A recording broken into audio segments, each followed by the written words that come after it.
Vamos lá, vamos dar início. Então, agora para a palestra do Dr. Guilherme Oliveira, do Instituto Tecnológico Vale.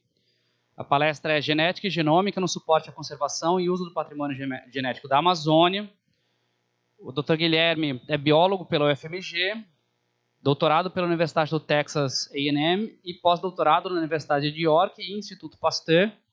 Foi pesquisador Oswaldo Cruz, pesquisador titular no Instituto Tecnológico Vale, na linha Genômica Ambiental, e é diretor científico do Instituto Tecnológico Vale, em Belém. Então, professor, fique à vontade. Muito obrigado. Obrigado a vocês pela presença aqui hoje. Eu vou fazer para vocês uma passagem de sobrevoo sobre os trabalhos que a gente desenvolve no ITV. Eu estou fazendo algo errado aqui.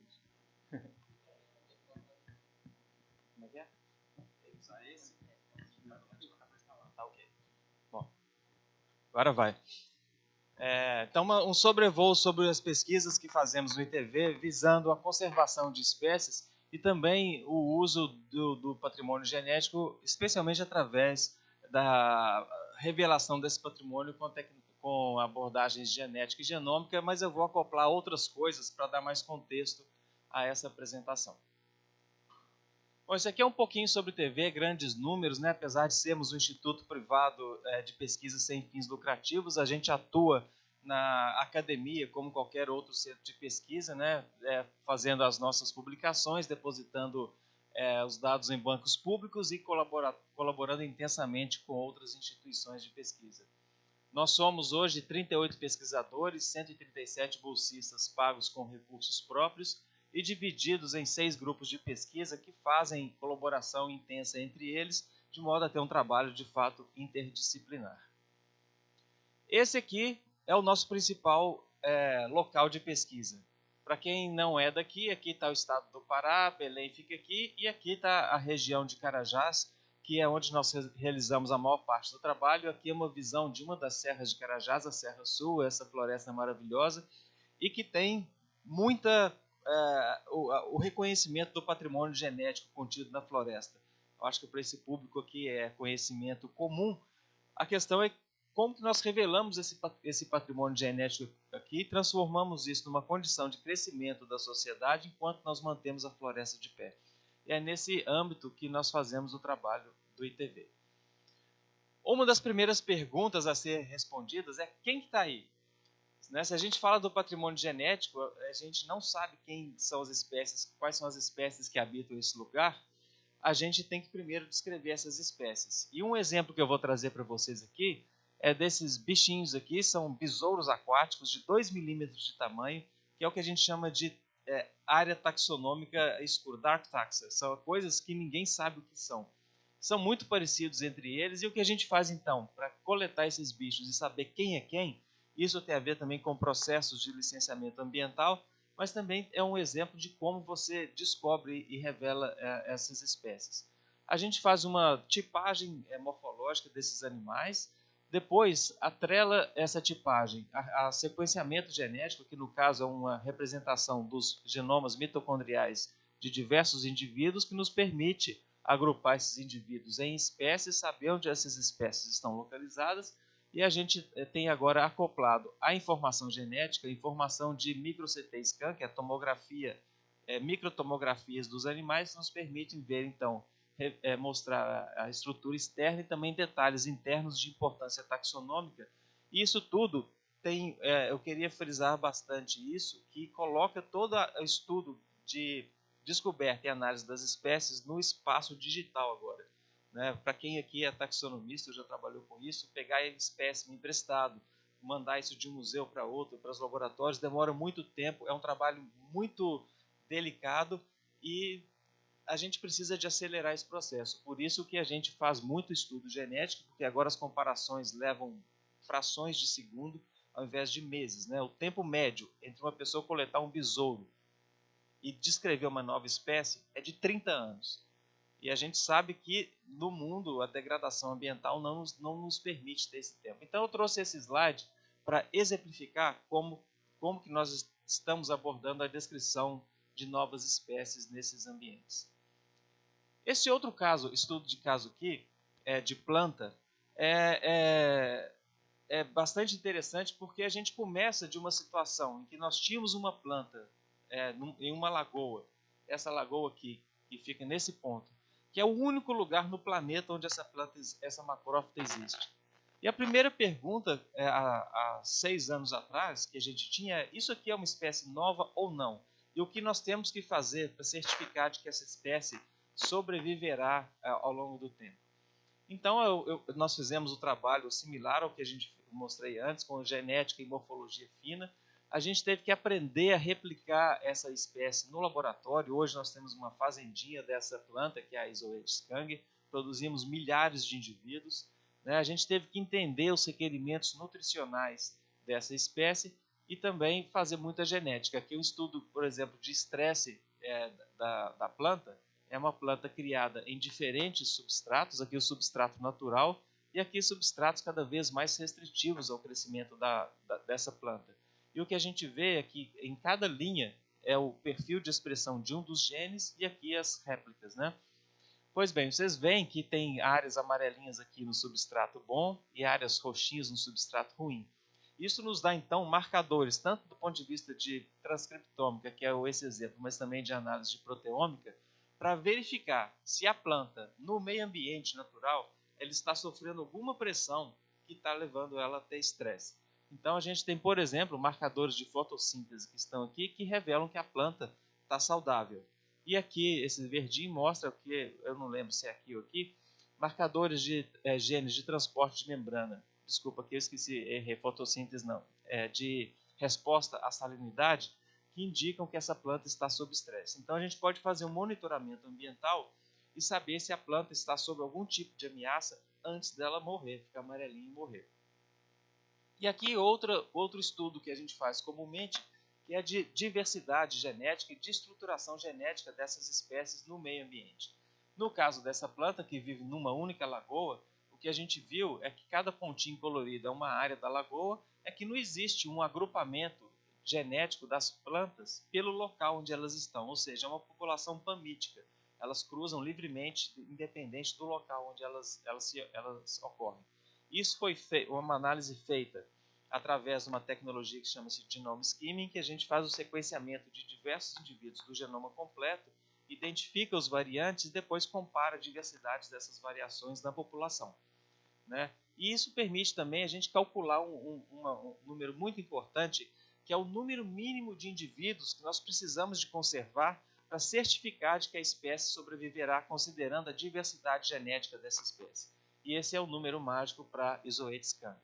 Então, esse é um exemplo e mostra o pipeline que nós usamos para assegurar que todas as espécies, especialmente as raras, endêmicas e ameaçadas que ocorrem na região, sobreviverão ao longo do tempo mediante a ação antrópica, pois existe uma operação industrial nessas áreas e a gente quer garantir a sobrevivência das espécies, e também mediante algum evento bom, mudança de clima é também ação antrópica, né? Mas a gente sabe que vai ocorrer e a gente pode monitorar essas espécies daí em diante. Esse é um outro exemplo também de estudos de conservação, olhando para cavernas. A região ali de Carajás, no alto das montanhas, existem milhares de cavernas. E aqui abriga um outro grupo de elementos dos quais aqueles besouros fazem parte, são espécies muito pouco estudadas. Sabe? A gente não sabe o que habita essas cavernas. E uma das perguntas que a gente tinha é o seguinte: hoje as cavernas são tratadas como ilhas. Né? Então as espécies que estão numa caverna não têm comunicação frequente com espécies que estão em outra caverna. E a tendência então é esses indivíduos que estão numa caverna, ao longo do tempo, eles se tornarem espécies distintas, né? Por questões de deriva e outros mecanismos. A gente quis testar isso usando esse aracnídeo, que é o Carinus, como modelo. É uma espécie pequena e a hipótese que a gente tinha é de que esses bichos migravam de uma caverna para outra através de orifícios que existem nesses locais. Nós então, isso aqui é uma representação da Serra Sul de Carajás. A gente coletou vários indivíduos. Aqui usamos uma técnica de Next-RAD, que é uma representação diminuída do genoma e sequenciamento massivo, para derivar daí as variantes de SNPs da espécie, foram quase 2.300 SNPs, e o que a gente verificou é que, de fato, há uma migração de indivíduos de uma caverna para outra. Vocês veem aqui que existe esse genótipo, vou chamar de a população 1, marcado pelo pretinho, e a população 2, branca. Então, claro que há uma separação de populações, nós temos duas populações identificadas, mas há uma migração de indivíduos de uma caverna para outra. Então, isso agora nos deu subsídio para investigar mais a fundo e propor modelos de conservação de caverna que não consideram cavernas como ilhas, mas sim sistemas em que os indivíduos podem migrar de uma caverna para outra.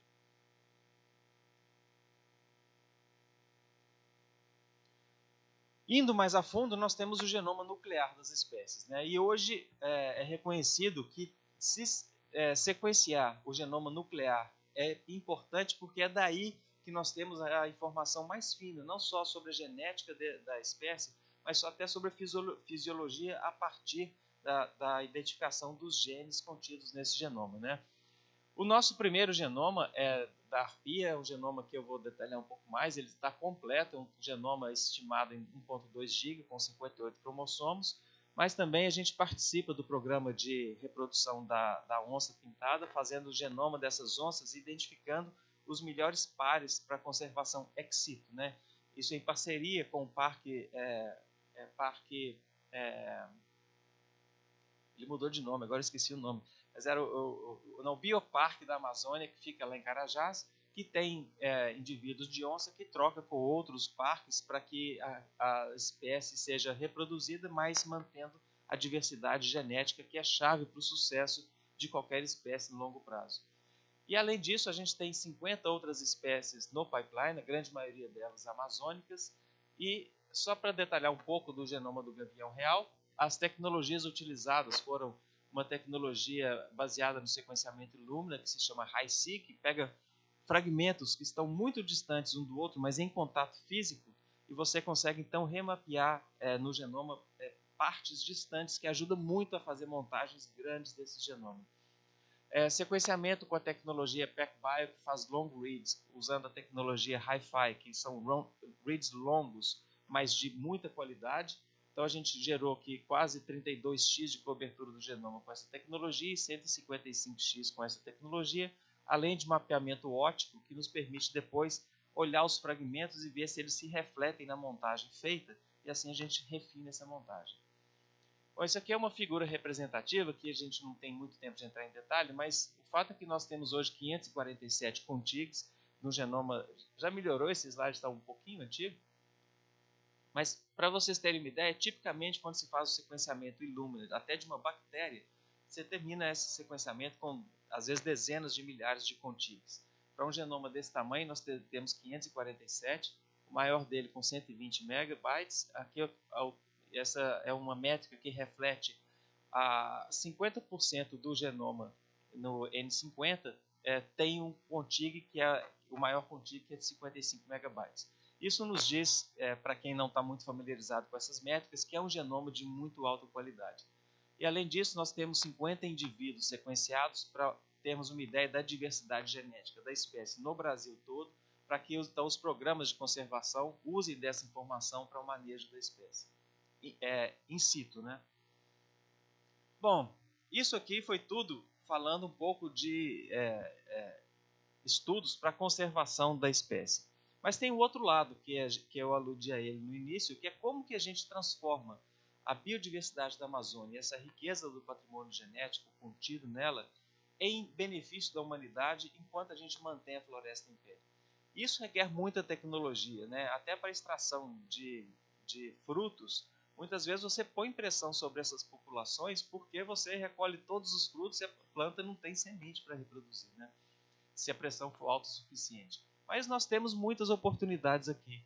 E aqui são dados do Pará, né? Nós temos 39 populações indígenas tradicionais e quilombolas que contêm um conhecimento tradicional gigantesco, que de forma alguma pode ser ignorado quando a gente pensa em abordar essa biodiversidade para trazer conhecimento. Então ele tem que partir disso e não do vácuo. Além disso, existem 83 unidades de conservação, né? 58% da área do estado é protegida, claro que em diferentes níveis de proteção. né? E existem 44 produtos da sociobiodiversidade já exportados, né? Muitas vezes são produtos com baixo conteúdo tecnológico, como extratos brutos, mas existem que podem ser trabalhados mais detalhadamente. Mas existem grandes desafios também. A gente tem pressa, né? Hoje nós perdemos mais espécies do que a gente consegue saber quais existem no globo todo. E além disso, a contribuição da Amazônia para produtos da floresta está na ordem de 0,17% da produção global. É um número ridículo comparado ao potencial que a floresta tem. E além disso, quase 70% disso é em comidas e em bebidas. São produtos ainda com muito baixo valor agregado. Então, assim, há uma oportunidade enorme para revelar esses produtos.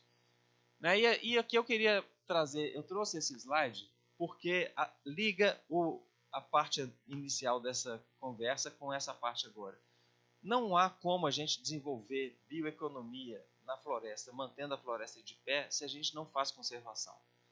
Toda a economia e a saúde e a vida das pessoas que estão na floresta depende de uma natureza saudável.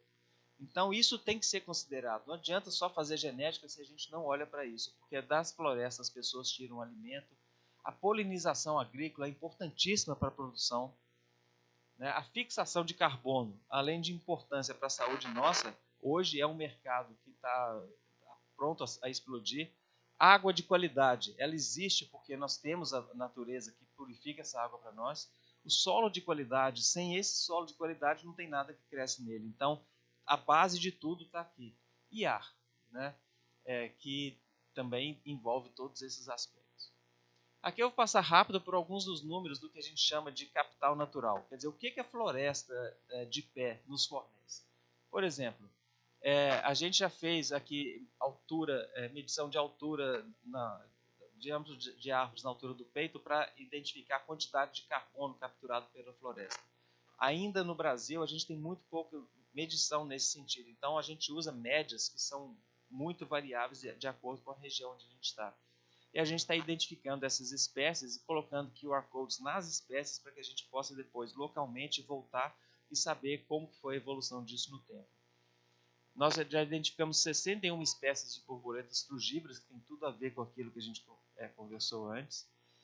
30 espécies de abelhas em orquídeas, né, muito mais sendo identificadas. Elas são importantes para a manutenção da biodiversidade. Sem abelha não adianta ter planta, né? E também como uma medição de resiliência dessa floresta, a gente está usando várias tecnologias ortólogas, como por exemplo a gravação de sons, que nos permite ter uma visão geral da biodiversidade de fauna existente naquele local, né? Outro aqui que são mais tangíveis para nós é a evapotranspiração, né? Quanto que a floresta retém de água, né? A gente vê, por exemplo, que a floresta retém muito mais água do que áreas desmatadas.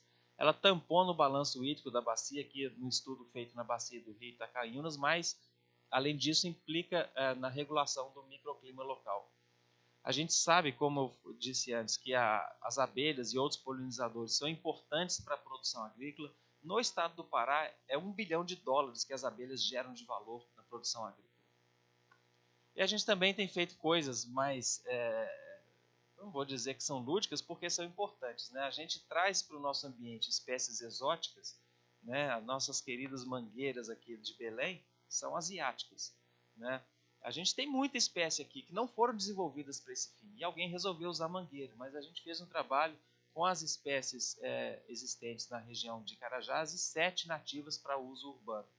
A gente precisa de parar de trazer caminhões de plantas de Olambra para vender no mercado aqui, sendo que a gente está sentado em cima da maior biodiversidade de plantas do planeta. A gente tem que fazer o movimento oposto, né? Aqui um pouco mais de detalhes sobre a questão hídrica e de carbono no Rio Itacaiunas. Aqui é a bacia do Rio Itacaiunas em 85 e aqui em 2019. Esse aqui é a Floresta Nacional de Carajás, o mosaico de Carajás, né? Porque tem outras áreas outros tipos de reserva aqui. E vocês veem que aqui a oeste foi feito um desmatamento quase total, essencialmente por conta de pecuária. Isso implicou, obviamente, o desmatamento corta árvores, né? A gente perde biomassa, a gente perde estoque de carbono, né, e aumenta o carbono emitido para o ar. Isso tem implicações. Por exemplo, a precipitação é impactada, a temperatura média sobe, a umidade relativa desce e o fluxo nos rios aumenta. Então, como que a gente vai considerar a bioeconomia aqui num cenário desse? Há muito que se restaurar aqui para que esses serviços ambientais viabilizem uma bioeconomia nessa região. Isso aqui pode ser transferido para outras áreas da Amazônia.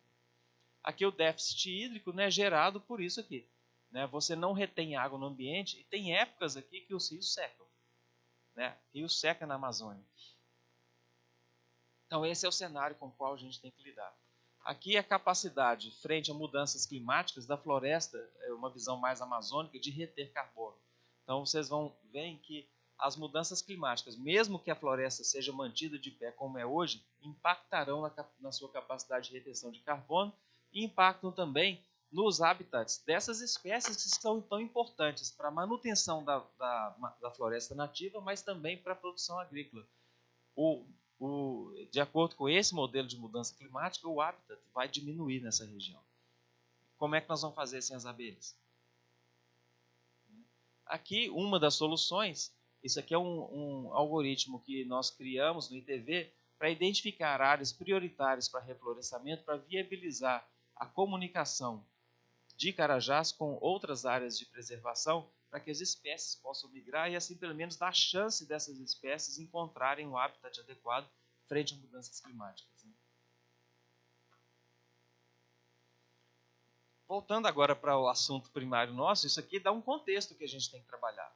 E isso vai acontecer porque já está dado, né? A mudança climática a gente está tentando diminuir o impacto, mas está dado. Então, lembrando aqui que a importância de sabermos dos genes. Esse aqui é o exemplo de uma batata, né, que na África, por conta de uma infecção fúngica, que é a requeima da batata, ela causou um prejuízo enorme e insegurança alimentar para as pessoas. A salvação disso foi uma batata de origem andina que continha um gene de resistência ao fungo.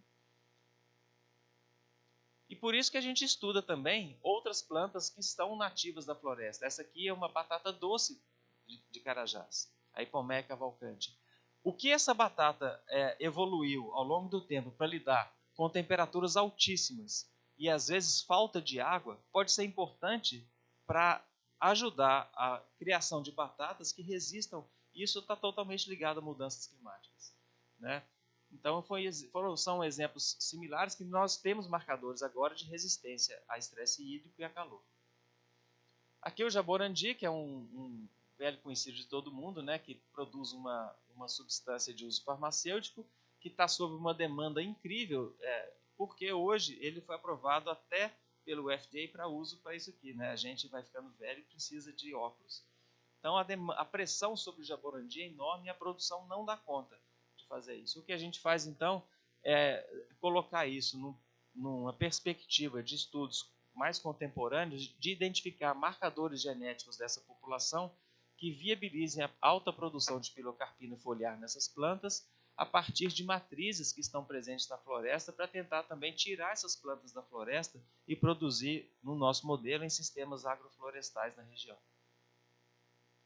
Então nós temos já marcadores adaptativos para a identificação do metabolismo, que parece estar ligado ao metabolismo da histidina, para a produção de pilocarpina, isso associado também a estudos que eu não tenho tempo de entrar, de metabolômica, na identificação dessa rota de síntese. Né? Micro-organismos no solo também, passa muito rapidamente por tempo. Como que nós podemos viabilizar, ou pelo menos aumentar a captura de carbono no solo? Isso é uma coisa que a gente não mede tradicionalmente. Você olha para estoques de carbono nas árvores, mas às vezes o solo tem mais carbono do que na vegetação. Né? O mangue é um exemplo clássico disso. A gente está usando aqui nesse trabalho rejeito de minério, que é um minério basáltico, para colocar esse minério no solo e, através de intemperismo de micro-organismos, de biodisponibilizar fertilizantes que estão contidos em forma mineral aqui e também maximizar a captura de carbono e fixação desse carbono no solo. Aqui um dos meus favoritos, que é o processo de fermentação do cacau, que hoje ocorre de maneira quase que aleatória, você fermenta as amêndoas, o que der deu, né? Identificar quais os micro-organismos estão presentes ao longo do tempo, né? Aqui entre bactérias e leveduras, para que a gente possa controlar a fermentação do cacau num dia no futuro, como se faz vinho. E a gente sai de chocolate produzido massivamente sem controle para um produto refinado totalmente controlado. E a gente não pode pensar em fazer isso tudo sem entender as pessoas no ambiente, o status socioeconômico dessas pessoas e como as cadeias produtivas se comportam. Aqui no caso da cadeia do cacau, a cadeia de valor do cacau, isso aqui são só derivados da amêndoa que podem ser feitos. Quer dizer, a gente pode parar de ser exportador de amêndoa como commodity para fazer produtos com um valor agregado muito maior. E, além de tudo, a gente já contabiliza o cacau desde a planta em si, né? Porque aquilo é carbono fixado. Aqui são processos de diagnóstico socioeconômico que nós desenvolvemos, como o Atlas Socioeconômico, com a visão aqui de algumas áreas onde a Vale opera. Mas aqui é um nível muito mais refinado do que a gente tem, por exemplo, no IBGE. São 143 indicadores de municípios e 54 de comunidades, que dá uma visão muito fina e dá uma percepção da situação dessas populações com as quais nós podemos desenvolver essas cadeias produtivas. E, finalmente, para terminar, é uma possibilidade muito interessante para nós que fazemos a pesquisa, estarmos conectados com quem está lá na frente plantando os SAFs e treinando as pessoas em fazer isso melhor. No caso, o Fundo Vale, que faz isso ativamente com diversos parceiros. Não é exclusivamente com o Fundo Vale com quem nós trabalhamos, mas o que eu quero trazer aqui a mensagem é que conectar uma pesquisa que vai desde análise ambiental, usando tecnologias genômicas, a quem está fazendo esse trabalho no chão, trabalhando diretamente com as comunidades, é um meio muito interessante para que a gente consiga traduzir a pesquisa em resultado de fato para essas pessoas. E eu termino por aqui. A única certeza que eu tenho é que eu vou deixar de agradecer um monte de gente aqui. Então, essa foto representa todo mundo no ITV que contribuiu para fazer esse trabalho, todos os nossos colaboradores dentro e fora, e o financiamento desses projetos que foi essencialmente feito pela Vale. Faltou um, mas obrigado, gente. Meus contatos estão aqui, se alguém quiser fazer contato depois.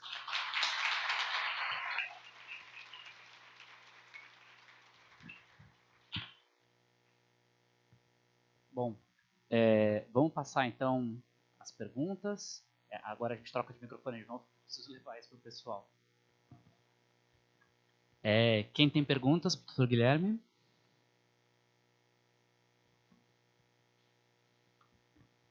Uma questão? Peraí, só um instantinho.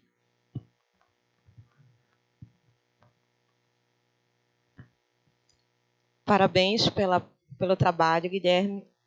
Eu tenho uma pergunta, mas é mais uma curiosidade. Eu vi que vocês trabalham com DNA barcode, né, de plantas, e essa é uma linha que me interessa bastante, que eu também trabalho, e eu trabalho com quimiotaxonomia, né, que também está relacionada à distribuição geográfica de plantas, né, os compostos químicos. E eu queria saber se vocês têm interesse ou pretendem expandir essa abordagem, não só genômica, como metabolômica dessas espécies que tem. Como é o seu nome mesmo? É Joyce. Joyce, obrigado. Bom, fazer barcode da biodiversidade amazônica é uma necessidade urgente. Nós nunca vamos saber identificar as plantas todas, porque cada um aqui é especialista num grupo e não é impossível a gente fazer isso tudo no tempo correto. Então, um esforço maior de fazer barcodes é necessário e a gente está tratando de fazer isso com uma parceria feita inicialmente com o ICMBio, mas que vai se expandir para a comunidade científica. Então, fico feliz de saber que você também tem interesse. A química é muito importante, sabe? Porque a genômica nos diz muito, mas não nos diz tudo. Então, é muito difícil você derivar da informação genômica os produtos, o metabolismo. Muita coisa a gente consegue, mas não tudo. Então, ela é importante, especialmente os metabólitos secundários, né? Então, isso está no radar, sim. E se você quiser depois me mandar seu contato, a gente pode manter essa interlocução para quando a gente entrar isso nessa área com mais força, a gente fazer esse contato, porque interessa sim. Tá? Ah, legal. Obrigada. Eu que agradeço. Perguntas? Dúvidas? Nenhuma pergunta? O pessoal está Foi muito claro inibido. ou muito confuso? Não, o pessoal está inibido hoje. No último dia o pessoal fica mais inibidinho. Eu acho que tem algumas questões interessantes. Eu sou de Marabá, né? E aí eu tô ali na região e a gente costuma dizer que ele quase não é mais floresta amazônica. Né? Você tem uma região que está muito devastada, enfim, um lado por conta de derrubada de floresta mesmo, em outros cantos por mineração, inclusive mineração ilegal, em outros espaços ainda por conta de gado, né? Então, essa restauração desse processo de biodiversidade é muito fundamental, é um processo que, bom, particularmente, você tem uma série de outras questões ali em torno, que são questões, inclusive, políticas, né? Porque a gente pensa por ali, né? E como é que vocês têm pensado essa possibilidade? Você mencionou num slide que vocês estão criando alguns algoritmos de priorização de lugares para reflorestamento. Você podia falar um pouquinho mais sobre isso? Tá. Então, deixa eu só... você está correto no que você falou, tudo. Eu queria só completar com alguns números, né? A gente já tem isso, está publicado. Só a mineração ilegal de ouro na Amazônia ocupa uma área que é 10 vezes maior do que toda a mineração legal que ocorre na região. Isso é assustador, né? Porque é uma coisa feita sem controle nenhum. Na região de Carajás, especificamente, a Vale ocupa cerca de 2% da área de reserva da flora de Carajás. E o grande vilão do desmatamento, muito de longe, é a pecuária. Mas é muito de longe, assim. Aquela área a oeste da região é tudo pecuária. Né? E de baixíssima produtividade. Assim, é 1 boi por hectare. Isso aqui não existe em lugar nenhum do planeta. Né? Então, esse é o cenário. Então, a gente fez esses mapas, e isso pode ser expandido depois para outras áreas da região. E o que a gente já fez na associação, a Vale tem uma meta de reflorestamento, de proteção de áreas de 500 mil hectares, fora as áreas que já protege hoje, que são cerca de 1 milhão de hectares. Esses 500 mil hectares, 400 mil são de áreas nativas, que é proteção, né, de áreas que não são parques nacionais, coisas assim. E os outros 100 mil hectares é de reflorestamento, principalmente usando sistemas agroflorestais. E o que a gente faz nisso é que muito disso já tem tecnologia, né? Você faz SAFs, né? Não é nenhuma reinvenção da roda. Mas fazer SAFs melhor ainda e ter mensurações, métricas que vão além de quanto você produziu, sei lá, de cacau, de abacaxi, é onde a gente entra. Porque a gente sabe que a medida de carbono, a captura de carbono por SAF é uma coisa de valor para o produtor, que hoje não gera valor para esse produtor. O que você atrai de biodiversidade, a gente usando DNA ambiental, usando gravadores, a gente pode ter métricas que avaliam isso. Isso também está prestes a entrar no mercado, não só você fala, eu reflorestei, mas como você qualifica o que você reflorestou. Outras coisas como o impacto no microclima, isso tudo é valor direto para o agricultor que está fazendo os SAFs. Né? Então a gente entra com tecnologia e preenchendo os gaps de conhecimento que vão fazer os SAFs ficarem melhor, serem mais produtivos e também avaliando as áreas nativas produtivas. Tem a questão do carbono, que é um modelo de mercado de carbono que se chama REDD+, que é você quantificar e colocar no mercado um carbono que foi de desmatamento evitado. Então, são áreas ameaçadas que seriam provavelmente desmatadas e você evitando aquele desmatamento, você pode colocar aquele carbono no mercado. Mas como você mede isso em extensão? Tradicionalmente, você vai a campo e mede o diâmetro da árvore na altura do peito para mensurar o carbono. E a gente Imagina fazer isso para a Amazônia, é inviável. Então a gente tem novas tecnologias, especialmente usando radar como LiDAR acoplado à câmera hiperespectral, que ajuda a identificar as espécies, para a gente ter uma mensuração acurada e viável para uma área desse tamanho. E muito disso está acontecendo justamente nessas áreas a oeste de Carajás, inclusive ao redor de Marabá. Mais alguma pergunta?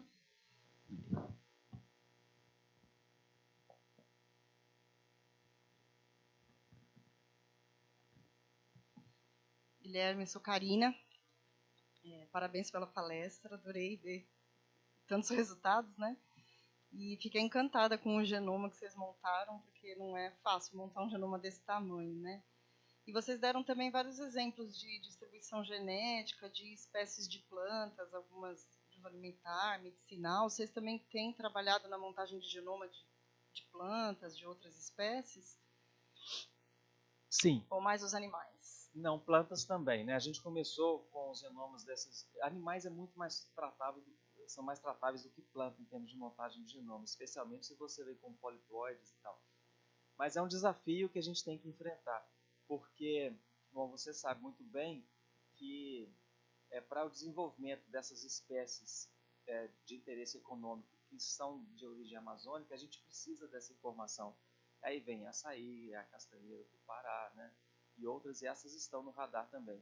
E algumas que já têm uma montagem razoavelmente boa, como o cacau, o que falta no cacau é a gente acessar a genética da biodiversidade. Porque usar 3, 4 cultivares do centro de biodiversidade dessas espécies é um negócio impensável, né? E a riqueza da produção lá no final vai se dar através da incorporação desse conhecimento e a resiliência também, né, frente à mudança climática e patógenos que o certo é que vão aparecer, né? E a castanheira também está nessa frente.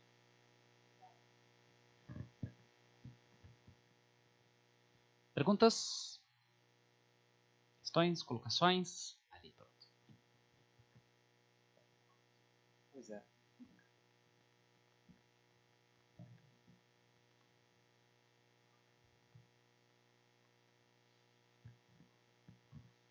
Guilherme, bom dia. Eu sou do programa de doutorado da Bionorte lá do Maranhão. E eu tenho trabalhado com babaçu e esse ano eu meio que comecei a entrar nesse desafio de trabalhar com essa parte genética do babaçu. Independente de eu nunca ter trabalhado com isso, mas tem sido um desafio bem interessante. Eu acho também o potencial de produção, de pesquisas relacionadas a isso é enorme, ainda mais na região amazônica.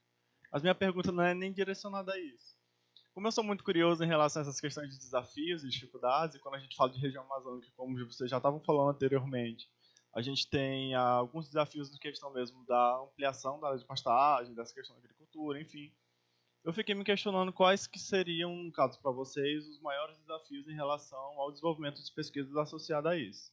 E além disso, para eu pegar logo essa linha e tacar mais uma pergunta em cima, eu fiquei um pouco curioso também para saber se esse projeto que vocês têm desenvolvido nessa região de Carajás, ele tem sido, ou pelo menos tem sido planejado, ampliar para outras regiões, para outras áreas de proteção. Eu não sei se já tem isso em desenvolvimento.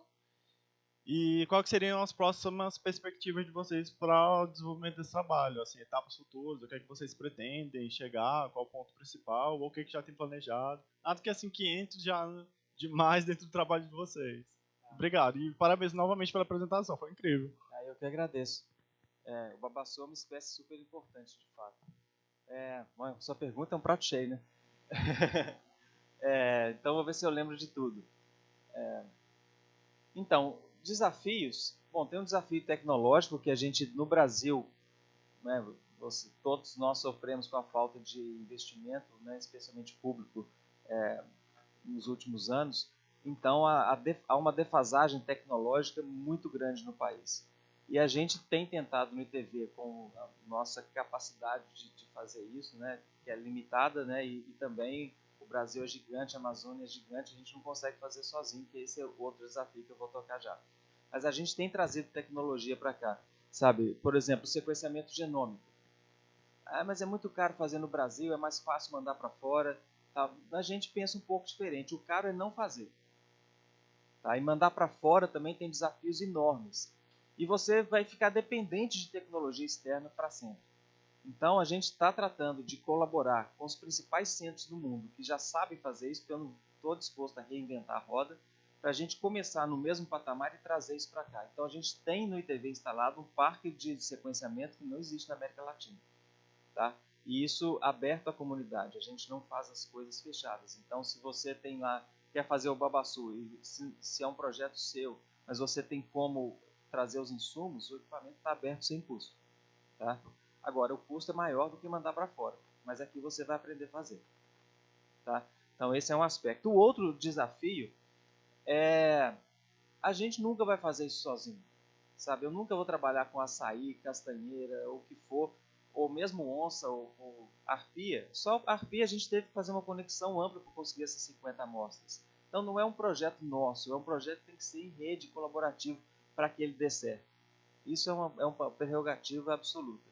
E a gente sabe que as dificuldades aí vão muito mais, às vezes, em termos institucionais, é muito trabalhoso fazer os acordos de colaboração. Né?